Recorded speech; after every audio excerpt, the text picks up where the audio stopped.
pequeño. Ahí creo que te estás uniendo. Listo. Por favor, ahora sí, listo, ahora sí. Ahí sí me escuchas, Oscar. Sí, sí, te escucho. Sí, Un ya. gusto contado, sí. Estaba un poquito, estaba solucionando hasta que te conectaras. Primero que nada, bienvenido, Oscar, a esta sesión de live. Mientras voy saludando a los participantes que se van conectando, veo que ya se han conectado, tenemos 17 personas en vivo. Eh, Primero, estaba dando la introducción del tema que vamos a topar el día de hoy y vamos a comenzar un poco con tu introducción. El ingeniero Oscar Pozo, que va a ser un poco el invitado en esta pequeña sesión de live que tenemos en Design Modeling. Un poco, Oscar, yo siempre hago esta pregunta de entrada, que si es un poquito complicada contestarla o poderla resumir, que es con el tema de tu presentación, tu experiencia, un poco en el ámbito que te dedicas para ir yendo al grano con el tema de la sesión de hoy. Claro, bueno, me presento. Como les comentó, mi nombre es Oscar Pozo. Soy ingeniero hace 3 años y medio egresado de la Pontificia Universidad Católica del Ecuador, de la PUSE. He estado con una experiencia en lo que son diseños estructurales para viviendas, proyectos de instituciones escolares. Y últimamente me he estado dedicando más en la parte de lo que es consultoría de costos también, sobre la elaboración de los documentos para presentaciones de ofertas, todo lo que son presupuestos, análisis, cronogramas, la planificación de la obra en sí. Eso no deja aparte que de mis primeros diseños también que tuve con las aprobaciones aquí en el país. He hecho estructuras mixtas con concreto y acero por los valles en Tumbaco, ¿sí? Que es, uno de los valles que se encuentra aquí en Quito, Quito, Ecuador. Ajá.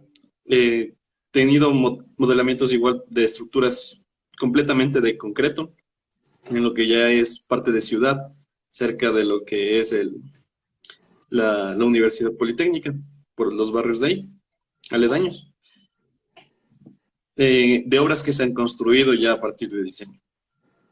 Es, en la parte de lo que se ha tenido la experiencia, siempre es uno de los puntos que siempre ha dado un poco más de detalle ha sido sobre la parte de la sismoresistencia, sobre todo desde el 2016 que acá en Ecuador sufrimos un pequeño percance natural en el que un terremoto, no, un temblor nos cogió bastante fuerte y hubieron varias estructuras, sobre todo en la costa de nuestro país, que tuvieron daños estructurales grandes a falta de este diseño sismo resistente que se comenzó a tener mucho más detalle desde ese periodo. Perfecto, Oscar, perfecto, Oscar. Bueno, yo sé siempre que es complicado poder resumir uno en 5 minutos, Sí, básicamente la experiencia laboral y en realidad en cualquier ámbito es un poco complicado, pero un poco poner en contexto. Antes de que tú ingresaras, un poco yo estaba dando la introducción de la sesión de este live, que más allá de un poco la idea aquí no es impartir una clase, ¿no? De cómo se calcula las viviendas, estructuras mixtas, sino un poco compartir los conocimientos o ese proceso o la expertise que se puede tener al momento de abordar este tipo de proyectos, que es en el caso de las viviendas, ¿no? Y un poco la primera pregunta sería, eh, ¿qué requisitos un poco yo debo ir cumpliendo, ¿no? Es decir, tengo mi primer proyecto, que suele suceder, una de las preguntas que son muy comunes. Tengo mi primer proyecto del diseño de una vivienda, más allá vamos a hablar de la importancia de la estructura mixta, pero ¿cómo yo como ingeniero estructural o como el ingeniero encargado de hacer el cálculo, digamos, qué conceptos debería tener yo o tomar yo en cuenta y cómo abordar este problema si es la primera vez que yo me estoy enfrentando, perdón, con el proyecto de una vivienda? ¿qué sería lo primero que debería tomar en cuenta? ¿Cómo lo debería abordar para obtener óptimos resultados?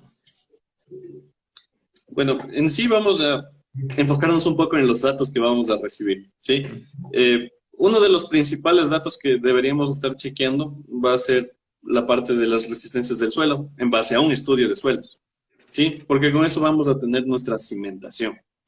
Obviamente esta cimentación va a ser uno de los cálculos que vamos a tener un poco al final de lo que hayamos modelado sin una estructura y analizada, ¿sí? Ok. Pero es uno de los datos fundamentales con los que tendríamos que partir al momento de empezar con lo del diseño.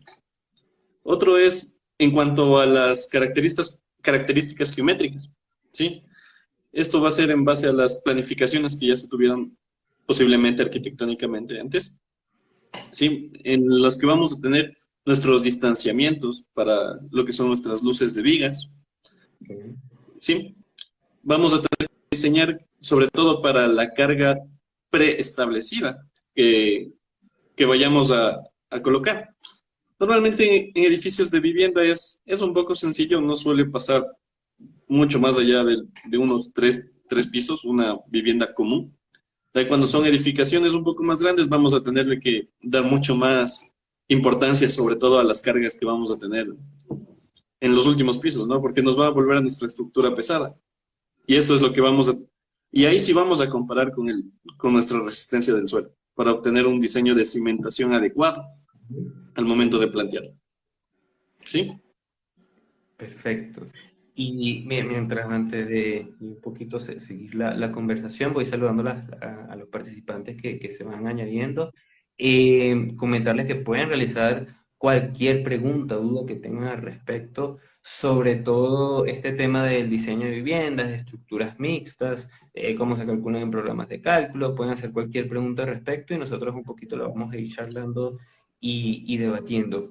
Una vez hecha esta introducción, Oscar, lo segundo sería cómo yo lo debo abordar en el programa de cálculo, ¿no? Porque muchas veces un poco donde existen los grandes errores, sino un poco los inconvenientes es en el programa de cálculo, es decir, cómo yo lo debo abordar de una manera correcta para yo obtener óptimos resultados y después vamos a ir viendo cómo interpretar esos resultados, qué sería lo mejor, pero yo voy a ingresar en el programa de cálculo y qué aspectos yo debería tomar en cuenta para el cálculo de esta vivienda, más allá de lo que has mencionado.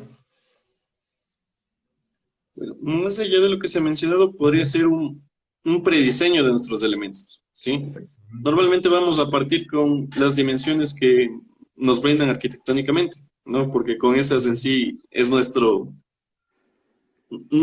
mandatorio, podría decirse, para tratar de mantener la parte estética también de nuestra estructura, ¿sí?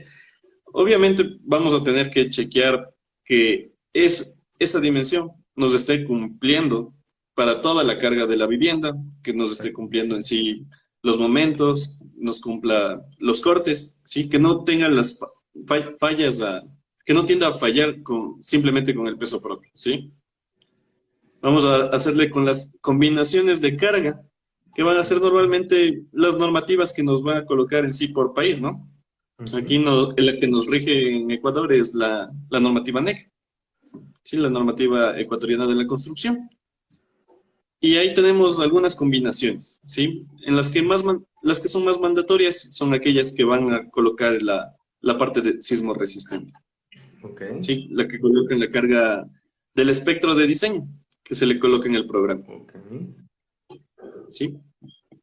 perfecto. Y aquí te voy a transmitir una pregunta que rápidamente se me pasó volando porque se van ingresando y van preguntando. Raúl pregunta, ¿qué programas utilizas? Me imagino, ya estamos hablando un poco de los programas de cálculo, ¿qué programas empleas en este caso? Bueno, puntualmente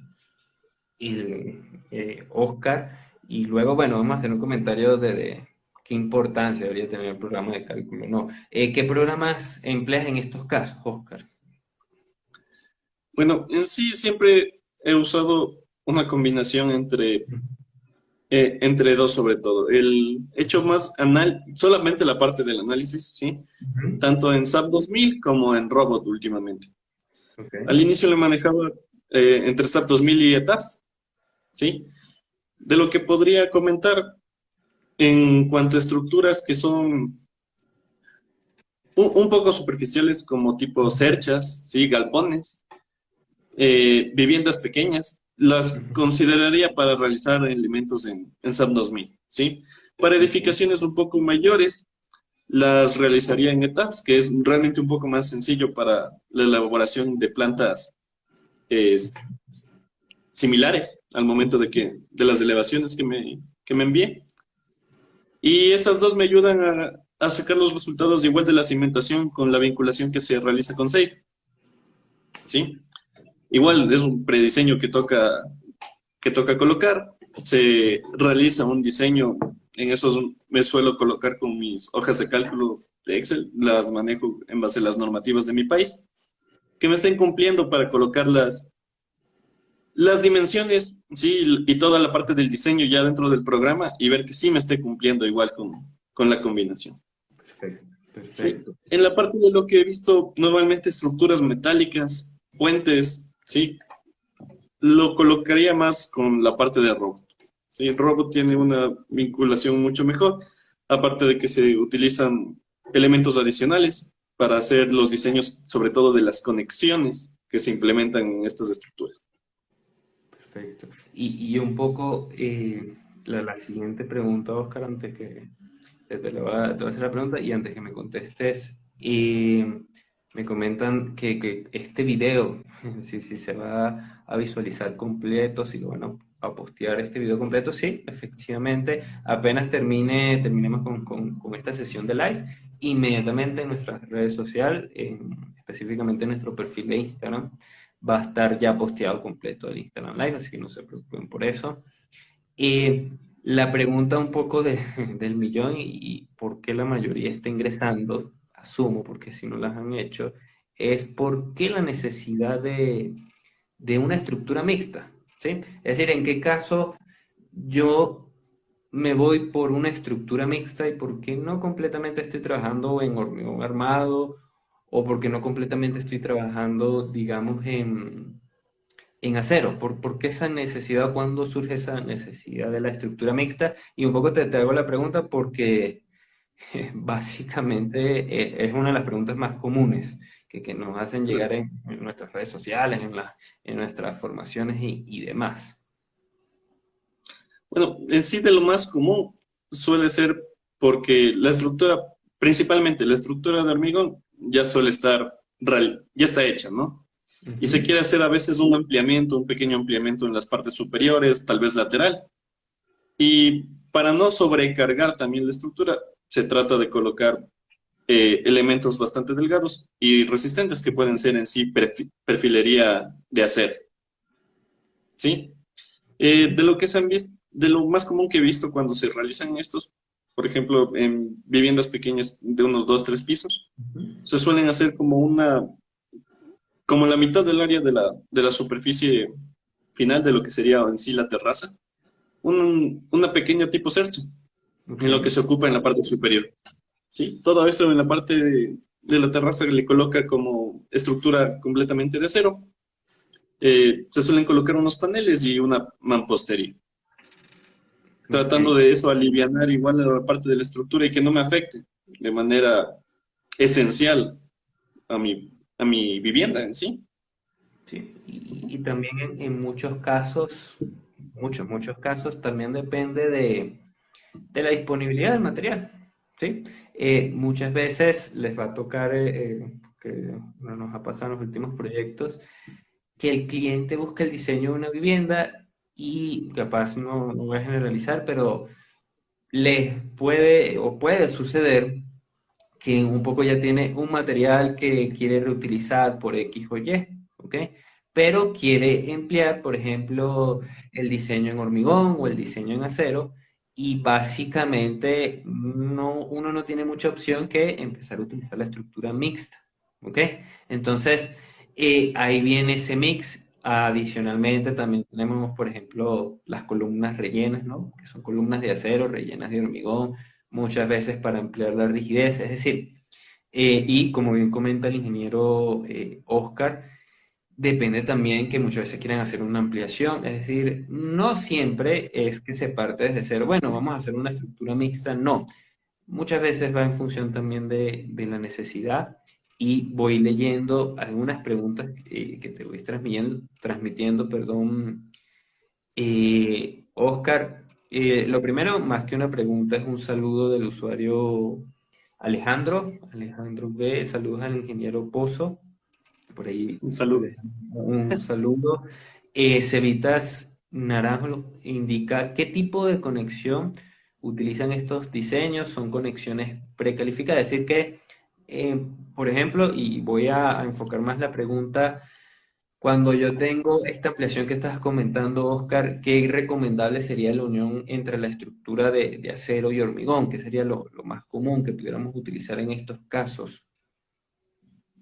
Bueno, lo más común que se puede colocar es en las partes de base de lo que serían las columnas auxiliares que se utilizarían.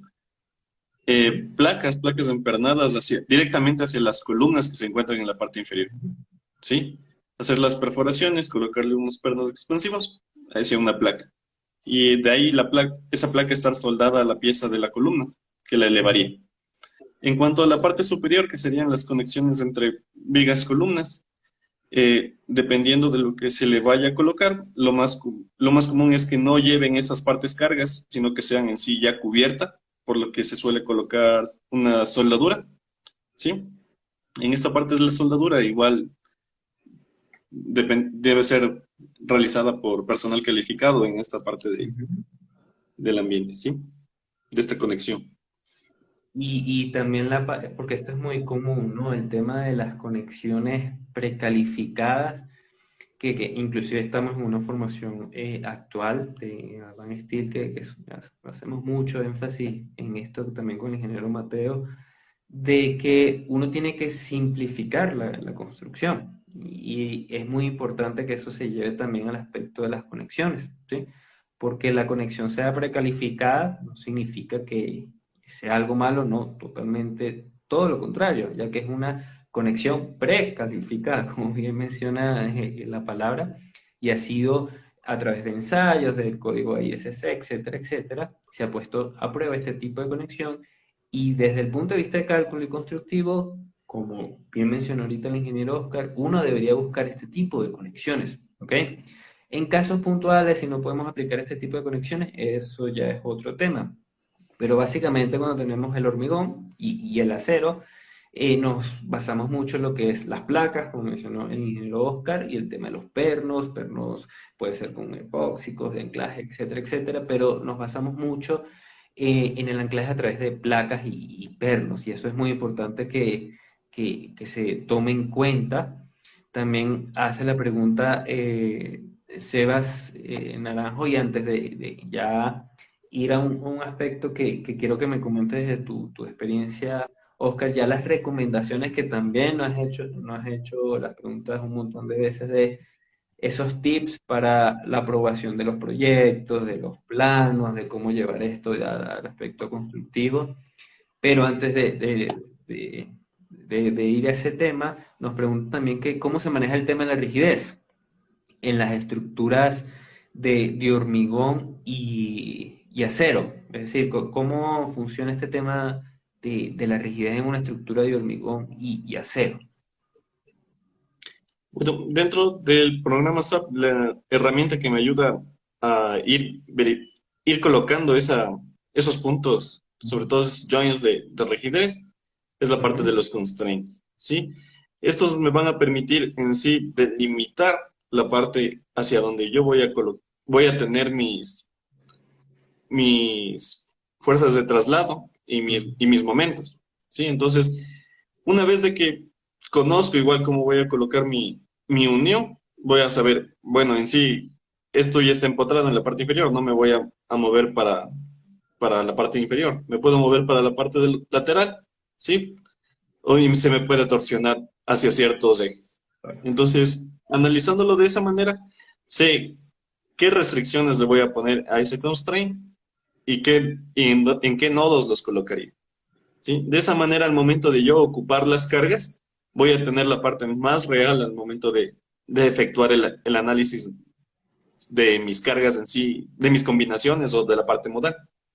Exacto, perfecto. Y solo para complementar, siempre la preocupación es que la estructura de acero es, digamos, mucho más dúctil, mucho más flexible que la de hormigón armado, pero todo depende de la distribución también de los elementos, ¿sí? ¿Qué es lo que está mencionando el ingeniero Oscar? Que debemos ir visualizando, por ejemplo, a través de un análisis modal, por ejemplo, que no prevalezca la torsión. Entonces, más allá de esa unión acero-hormigón, es cómo distribuimos los elementos y evitamos esa torsión, que la estructura tenga un comportamiento torsional. Y gracias por las dos preguntas y la interacción, ¿no? Que es Sebastián Naranjo, tengo el usuario Sebas Naranjo, y gracias por la pregunta. También tenemos una pregunta de Gael Gómez, pero la voy a mantener en stand-by. Gael, solo espéreme un momento, porque sé que es una pregunta que no han hecho ahorita aquí en el live, pero es una pregunta que inclusive fuera de cámara estuve conversando con el ingeniero Oscar, que esos aspectos, esos tips, o más que tips, qué recomendaciones o qué aspectos yo debería tomar en cuenta, porque ¿qué pasa? Cuando uno ya tiene el cálculo de su estructura, y viene, digamos, entre comillas, un dolor de cabeza, que es el tema de la aprobación, ¿sí? Que es el tema de no solo la aprobación del proyecto en sí, sino los planos, la memoria, y luego viene otro dolor de cabeza que es determinar cantidades de obra, llevarlo a costo, etcétera, etcétera. Que en realidad eso en sí, digamos, en la esencia del cálculo estructural, no se tiene muchos aspectos, ¿no? O cuando se desarrolla un proyecto no se tiene mucho conocimiento. Entonces, ¿qué debo tomar en cuenta, ¿no? Que inclusive lo estuvimos charlando, para que en realidad mi objetivo, el objetivo de que todos queremos es que el proyecto sea aprobado, completamente aprobado. Bueno, en sí va a entrar bastante en lo que es el detalle, ¿sí? Siempre va a entrar bastante en lo que es el detalle.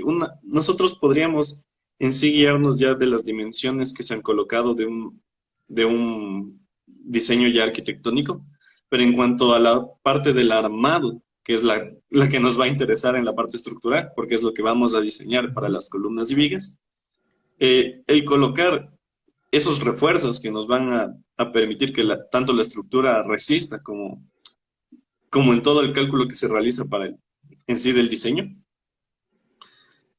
es, es un poco fuerte tomarle el control. Normalmente, en base a lo que se vaya elaborando una y otra vez, en base a las cargas que vamos a estar conscientes de ir colocando, vamos a ver que puede que existan casos en los que se nos repitan diseños en base a las cargas que vayamos a trabajarles, ¿sí? Ujú. Entonces podríamos tener en sí como un respaldo de la información que hemos ya calculado, ¿sí? Que tendríamos con respaldo, se me va la palabra, sería como un respaldo técnico, Ajá, ¿sí? sí, De sí. todo lo que tendríamos.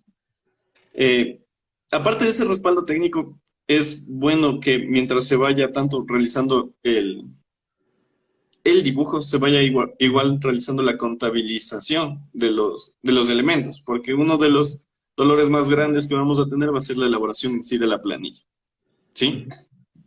Ujú. Si bien hay igual extensiones o apoyos que nos permitan elaborar esto tanto en AutoCAD como en Revit, ¿sí? La parte de la planilla igual debemos chequearla antes de generar sobre todo la presentación final, ¿sí? Comprobar de que sea lo definitivo que se está colocando, Ujú. ¿sí? Y estar pendiente con esa parte de los pesos del acero. La cuantificación del hormigón que estemos trabajando, la definición igual de los perfiles, si es que vamos a trabajar con acero estructural, ¿sí? Ok. Todo eso para la parte de la cuantificación. Porque en sí, esas partes de las planillas y los detalles que tendríamos, sobre todo de pequeños cortes, por ejemplo, si es que estamos haciendo una losa alivianada de deck, sí, tener igual un pequeño detalle mostrando cómo se está colocando el deck, la malla, Ujú. tal área va a ser la parte del hormigón y se va a empotrar en las partes de las columnas de tal manera. Esos pequeños detalles que se vayan mostrando. Y esos detalles van a ser igual en sí repetitivos. Tener una biblioteca de los detalles es bastante buena, sobre todo si vamos a estar elaborando planos estructurales una y otra vez. ¿Sí? Porque en sí vamos a colocar nuestra parte del cálculo estructural con las dimensiones de la estructura y también vamos a tener pequeños cuadros que van a ser los detalles de cómo está elaborado. Y esos pequeños cuadros sería bueno siempre tener una pequeña biblioteca manejable. Bueno. Y, y varios recomendaciones aparte de comenta el ingeniero Oscar por experiencia propia. Siempre tienen que encontrar un equilibrio entre lo que van a mostrar en los detalles, por ejemplo, de esta estructura mixta en los planos y la información de dicha documentación, porque les indico. Esto siempre va a una aprobación en un municipio, en su ente colaborador de donde esté localizado esta estructura. Pero, por ejemplo, con la memoria de cálculo, que lo he visto mucho, y muchas veces, por ejemplo, en la documentación de la memoria de cálculo, básicamente, ¿no? A modo de chiste, hace una tesis, ¿no? De 100 páginas de memoria de cálculo. Y yo siempre les indico esto, que mientras más información ustedes, que se tome con pinzas, mientras más información ustedes indiquen en la memoria de cálculo, más correcciones va a haber de este proyecto, ¿sí? Ahora, que se me entienda, no significa que no, tienen que acotar la información, no, pero la información tiene que ser clara y concisa, no tiene que redundar, porque he visto muchos casos que, por ejemplo, está la unión de la columna con la viga. Y repiten 20, 25 veces la misma información de la unión con la viga cuando esto se puede simplificar, como bien comenta el ingeniero Oscar. Y ahí es donde entran que tengan sus bibliotecas de detalles y demás, ¿sí? Claro, es complicado poderlo decir o simplificar de cuál es la receta de cocina para que prueben los planos o el proyecto, pero digamos, en resumen, es lo que comentan, bien comenta el ingeniero Oscar, tengan por ejemplo, no todos los proyectos son iguales, pero la mayoría de detalles ya empiezan a ser similares, ¿sí? Algunos se van a ir modificando, pero son muy similares. Entonces ya ustedes el primer proyecto sí un poquito va a ser un dolor de cabeza, pero ya el segundo, tercer, cuarto proyecto, si ustedes guardan una base y si estuvo claro lo que hicieron, les va a funcionar, ¿no? Y por supuesto, siempre mantener el concepto y el criterio claro, ¿no? Porque muchas veces la idea no es que lo que se calcula en SAP 2000 y bueno, lo que me arroje SAP 2000 y me quedo con eso, porque si no, créeme que van a pasar 3 4 meses en la aprobación de un proyecto y ese no es la idea. Y ahora sí vuelvo a la pregunta de Gael, para que no se me olvide, y saludos Gael y te la transmito, Oscar, un poco para que la comentemos. Antes de transmitir la pregunta, saludos a todas las personas que han estado acá conectadas, un promedio de 30, 40 personas en este live. Pueden realizar sus preguntas, las últimas preguntas al respecto, que ya vamos a ir cerrando. Vamos a dar también un enfoque de lo que viene en Design Modeling de G. Pero antes de eso, vamos a contestar a Gael saludos, Gael, en conexiones de viga metálica a columna, en algunos casos es común, ¿no? ¿Cuándo, me imagino que quiso decir, cuánto le recomienda perforar la columna para una conexión con pernaje? Es decir, si perforar la columna es algo recomendable. Nos indica un poco Gael, Oscar. Déjeme aquí. Ok, bueno, en sí ahí nos vamos a meter mucho más en lo que va a ser el diseño de la conexión, Ujú, ¿sí? ¿Por qué? Porque ya tenemos la columna existente, ¿no? Un poco la parte de la perforación puede ser invasiva para el elemento. Sí hay que considerar más o menos un premodelaje de ese elemento en cuanto a los periodos que ya ha llevado existiendo y, y realizar en sí el análisis de cómo nos iría con los diferentes tipos de pernos que podemos manejar. Sí, en sí, si me conviene colocar un perno de anclaje, colocar un perno expansivo, un perno con epóxico. ¿Sí? ¿Cuál va a Exacto. ser el que mejor me aplique para evitar dañar o invadir demasiado a la resistencia que ya me produce en sí esa columna, ¿sí? Porque en sí, hacer una perforación es tenerla un poco distante de los extremos, solamente por el hecho de no querer llegar al armazón, ¿sí? Esto nos puede, en algún momento, si solo lo perforamos por perforar, al momento de colocar la placa, colocar la columna de acero, esta en sí se puede volcar, ¿sí? La parte del análisis que se tiene que realizar en esas conexiones es fundamental para esa parte de cuál colocar, sobre todo, ¿sí? Efectivamente, y sobre todo complemento con este punto de vista que nos comentas, también hay que tomar en cuenta la factibilidad constructiva y que se me entienda es que, digamos que todo se puede construir, sí, pero hay que tomar en cuenta que, por ejemplo, si yo hago el análisis de la conexión, digamos de manera aislada, que es tomar en cuenta la placa, los pernos de anclaje y la viga, ¿ok? Y me va a arrojar algunas no, me va a arrojar las dimensiones, perdón, finales, dimensiones geométricas. El problema que muchas veces sucede en obra es que estas dimensiones no se constatan con la dimensión real física de la columna, como bien comenta el ingeniero Oscar. Entonces, ¿qué pasa? Si la columna tiene un armado de n cantidad de varillas y los estribos están dispuestos de cierta forma, cuando viene la unión de la columna con la perforación, entonces vienen las interferencias, ¿sí? Y luego ese dolor de cabeza de que hubo la perforación, no fue en el lugar adecuado, le estoy restando ya resistencia y rigidez a la columna, entonces es un tema delicado y tiene que tomarse el análisis, muy bien comenta el ingeniero Oscar, de la unión, si es factible de esa unión y también la factibilidad que se pueda aplicar ese tipo de unión, que muchas veces no se toma en cuenta y ahí vienen los problemas en obra y solucionarlo en obra, créame que ya es un dolor de cabeza, ¿ya? Franklin Castillo nos comenta, excelente, live, gracias Franklin, saludos y pueden dejar sus últimas preguntas, las que ustedes deseen para nosotros un poco debatirlas, contestarlas desde el punto de vista del ingeniero Oscar. Tenemos otras de Sebas que ya vamos a contestar al final.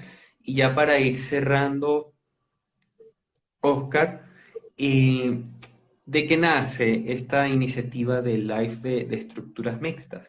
Es que tenemos próximos a comenzar esta misma semana, el jueves 31, eh, una formación de viviendas de estructuras mixtas, lo que hemos hablado acá, ¿no? Entonces, un poco nosotros siempre nos gusta compartir los conocimientos y luego si ustedes quieren ahondar en esos conocimientos, quieren profundizar mucho más, nosotros somos un centro de capacitación verificado y en ese caso el ingeniero Oscar va a ser o va a estar a cargo de esta formación y un poco resumidamente, ¿no? Porque sé que es complicado decir todo lo que se va a ver en la formación, nos comentes, Oscar, qué vamos a ver, qué se va a aprender y qué conceptos vamos a aplicar y en qué nos va a servir básicamente esta formación, sin entrar a profundidad porque muchas veces quieren saber, ¿y cómo se calcula una columna? No digan, no, o sea, eso serían ya, podríamos estar aquí toda la noche, ¿no? La idea es un poco para que tengan una idea, qué vamos a aprender de esta formación. Bueno, en sí, lo que vamos a revisar desde esa parte va a ser cómo vamos a elaborar nuestro modelo en base a una parte, un plano arquitectónico ya existente, ¿sí? Cómo traerlo desde una malla, Ujú. elaborarlo desde una malla definiendo sus materiales, sus elementos, y también cómo poder traerlo desde en sí ya un plano realizado, con una exportación que suelen existir. Al momento de tener estos elementos definidos, vamos a colocar sobre todo la definición de nuestras combinaciones de carga, ¿sí? Vamos a colocar nuestras cargas sobre la vivienda. Vamos a meter en sí el espectro de diseño para un cálculo sismo resistente. Ok. Y vamos a chequear en sí todo lo que van a hacer sobre los cortes, sobre los momentos que se van a generar sobre los elementos. ¿Cómo se representan estos? ¿Cómo los puedo comprobar en base a mis normativas si es que mis elementos me están funcionando? Mi estructura me está aguantando la carga. En base a un prediseño que se va a tener tanto de vigas como de columnas. Igual se va a hacer un pequeño prediseño para la parte de lo que es las columnas y vigas de acero estructural, que es lo que se va a tener en una tercera planta, Ok. ¿sí? A esta se le va a analizar como si fuera una estructura nueva, ¿no? Vamos a asumir de que ya sabemos que vamos a colocarle una parte de acero, vamos a ver cómo van a ser evaluadas esas rigidizaciones Ujú. para los nodos, qué nodos voy a rigidizar y de qué manera los voy a rigidizar. Sí, porque no es que los voy a rigidizar completamente a todos los nodos para que no se me mueva la estructura. Así tampoco va a funcionar la parte del análisis, ¿no? Tenemos que dejarle libre que pueda en sí, en caso de un sismo, tener el movimiento que le permita no llegar a una falla, sea Ujú. una falla grande que en sí nos permita siempre mantener las vidas a salvo, ¿sí? Perfecto. Porque esa es la idea de nuestro diseño de vivienda, ¿no? Perfecto. Ujú. Y que todos los conceptos que acabas de mencionar es lo que sucede en realidad en un proyecto real. Que el día de mañana tenga el diseño de una vivienda, en realidad es lo que va a suceder, es el proceso que sucede en un proyecto de una vivienda y que todos esos conocimientos los va a compartir el ingeniero Oscar en esta formación. Ya para un poco cerrar e invitarlos a a la formación, nos comenta Sebas, tengo dos preguntas y con eso cerramos, Oscar. Para anclar una columna, ¿qué profundidad es recomendable que se introduzca el perno? Y un poco habla de Mm, qué profundidad es utilizar en me imagino que es en la placa base, que está hablando de la placa base, ¿ok? ¿Qué sí. profundidad es lo recomendable o digamos un poco lo usual? Porque esto depende del cálculo, ¿no? Claro, ya vamos a ponerle un poco más de datos porque la pregunta también está flotando un poco.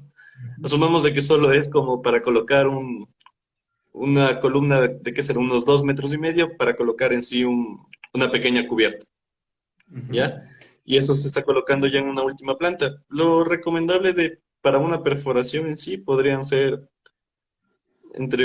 a lo mucho unos 20 centímetros para la colocación de ese perno, ¿sí? Podría ser tal vez hasta una varilla de anclaje en la Ujú. que se le pueda colocar. Ya, va a depender igual de qué ancho le voy a colocar a esa columna, ¿sí?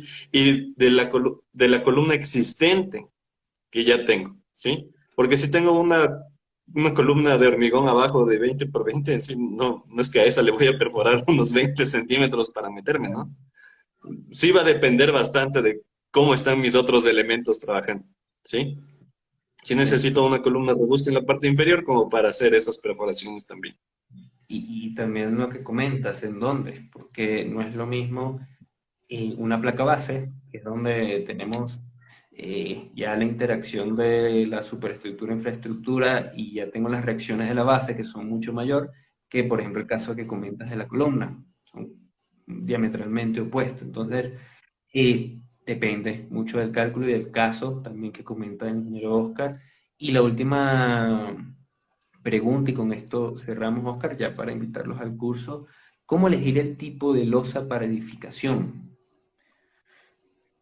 Depende, Bueno, también eso, siempre le vamos a eso decir nos depende. va a depender de la cantidad de peso que vayamos a trabajarle, ¿no? Por ejemplo, si vamos a trabajar, no sé, más allá de unos 5 pisos, tal vez le quiera alivianar de una mejor manera, podría trabajarlo con deck.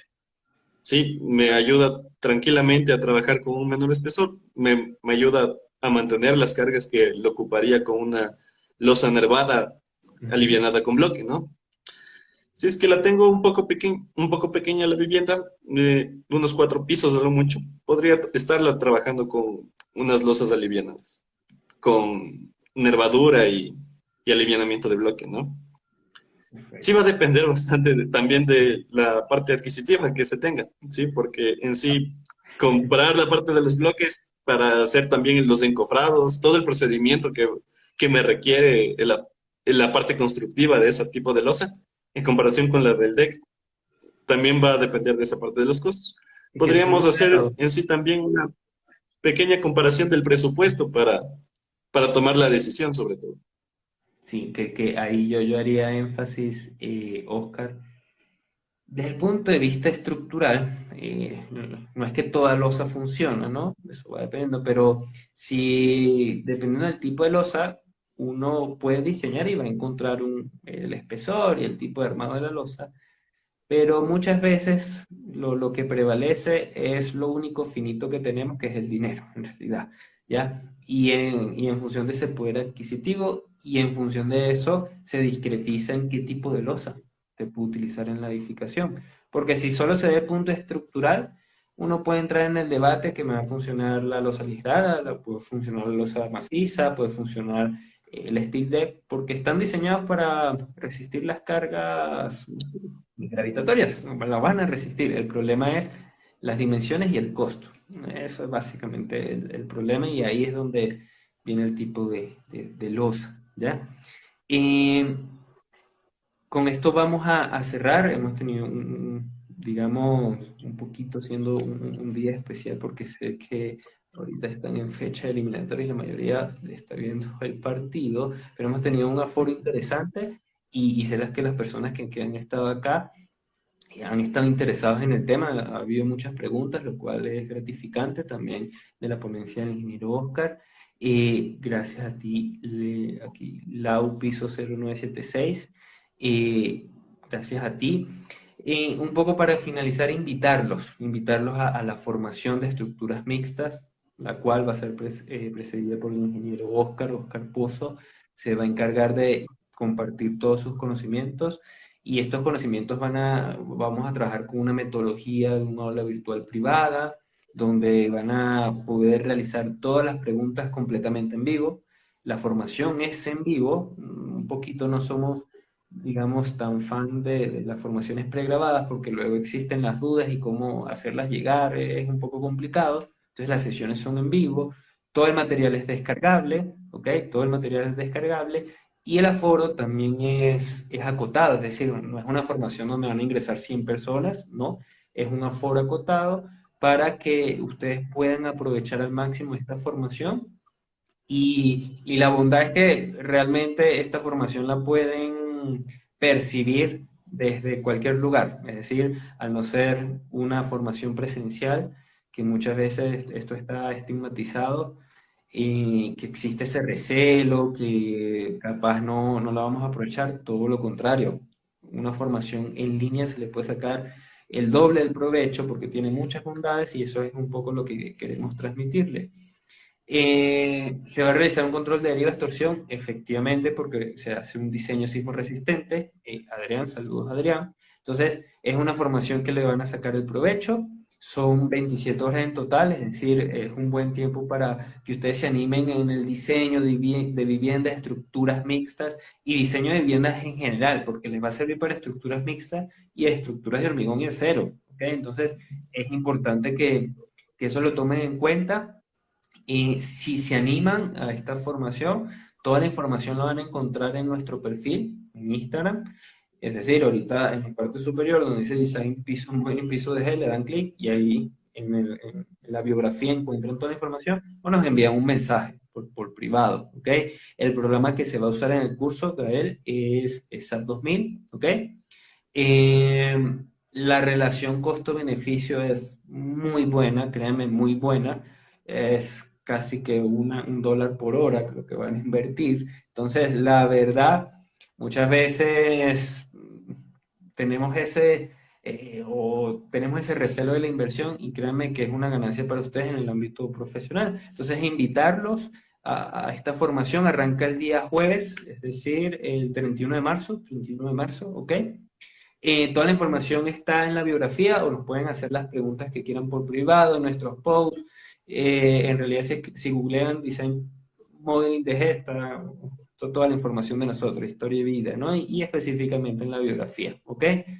Em, Y antes de cerrar, darte las gracias por tu tiempo, Oscar, por este conversatorio que fue ameno y Un gusto. esperar que se reencuentren contigo en la formación. Ahí nos vamos a estar viendo los que vamos a estar participando y vamos a resolver dudas, vamos a revisar igual las normativas para cada uno de los participantes, ¿sí? Sabiendo de que esta no solamente es de punto nacional, tenemos bastantes nacionalidades que van a estar participando. Y esto Efectivamente. nos ayuda también a englobar, porque en sí en la clase es más brindarnos igual el apoyo entre todos, ¿no? Igual puntos nuevos que vayamos conociendo, dudas que vamos a ir solventando, que ayuden de manera en sí grupal, ¿sí? Efectivamente, efectivamente, Oscar, gracias por tu tiempo. Siempre la pregunta que créanme que no es, chiste, no es marketing, quedan pocas plazas, la verdad, quedan pocas plazas. Perfecto, Adrián, te esperamos en el curso. Quedan pocas plazas y en realidad comienza el jueves, es decir, en menos de 48 horas. Entonces hay dos factores que lo ponen a prueba para que tomen la decisión lo antes posible y espero verlos en la formación. Y si no, en cualquier sesión de live que tenemos, webinars, lanzamientos, tenemos mucha información que siempre estamos compartiendo. Y muy buenas noches, Oscar, y el resto de participantes que estuvieron el día de hoy. Hasta pronto. Buenas noches a todos. Hasta luego. Buenas noches. Hasta luego.